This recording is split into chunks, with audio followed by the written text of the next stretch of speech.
Sarah Abba, voilà. Sarah Abba qui est donc experte en pédagogie Montessori, c'est l'invitée de la matinale. Alors vous êtes plus précisément éducatrice et consultante Montessori. Bonjour. Bonjour. Et merci d'être avec nous ce matin. Alors vous travaillez au Caire au sein d'un projet très spécial, hein, on va en parler tout à l'heure. Mais j'aimerais d'abord, si vous le voulez bien, que vous nous disiez dans un premier temps ce que sont les principes fondateurs de la pédagogie, de la philosophie Montessori. Oui, alors la pédagogie Montessori, elle a été mise en place par Maria Montessori. Maria Montessori, c'est une femme médecin, psychologue et pédiatre et pédagogue. Donc ce qu'elle a fait, c'est qu'elle a observé l'enfant de manière neutre pour comprendre les lois naturelles qui le gouvernent.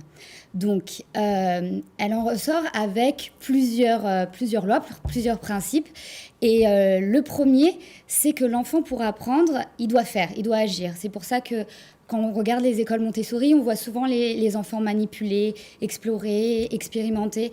On fait, en tant qu'éducatrice, on fait appel à l'intellect, mais aussi aux mains et aussi au sens.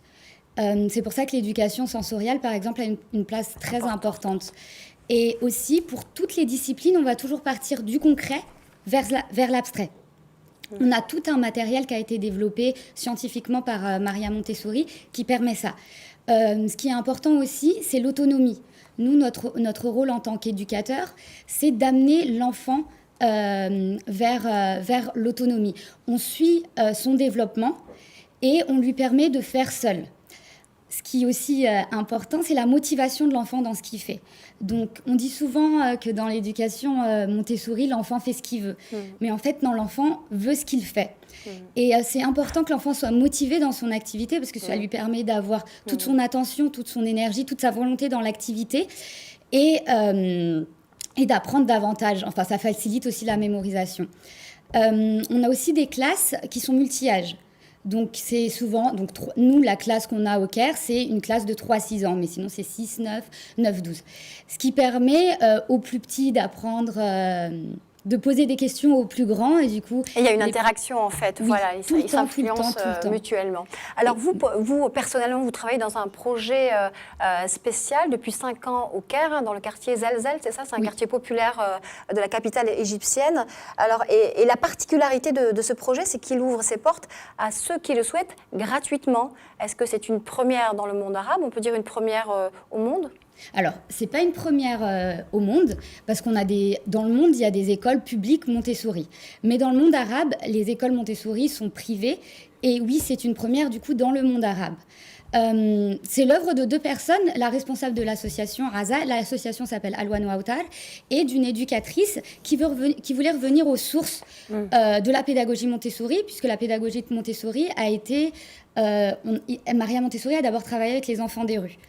Et donc, elle a voulu proposer l'éducation Montessori pour tous. Et donc, ils ont choisi le quartier populaire de Zelzel. Et les enfants de 2 ans et demi à 6 ans sont accueillis. En fait, les enfants étaient avant en bas des immeubles. Du coup, on les récupère et on les inscrit, on prend le temps. Et après, ils nous suivent pendant 3 ans. On les suit pendant 3 ans. D'accord, ok. Donc c'est le fait que ce soit gratuit qui est une première dans le monde arabe, oui. alors. D'accord. Oui. Ok.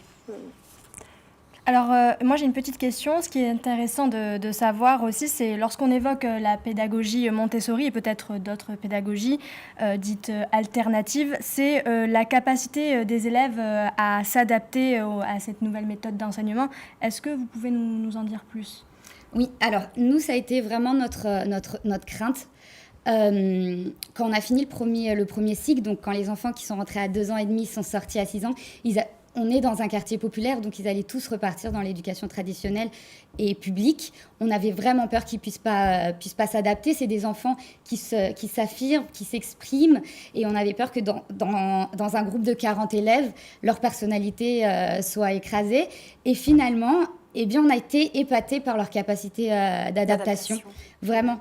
Et finalement, ils ont réussi à s'adapter bien mieux que des enfants qui venaient de d'autres établissements. Ils connaissent leurs besoins Et on a répondu à leurs besoins, ils savent qu'ils peuvent être respectés, donc ils expriment leurs besoins et ils s'adaptent à un nouvel environnement où effectivement ils sont dans une collectivité où on n'est pas pris dans l'individu, et même leur interaction aussi avec les élèves sont différentes.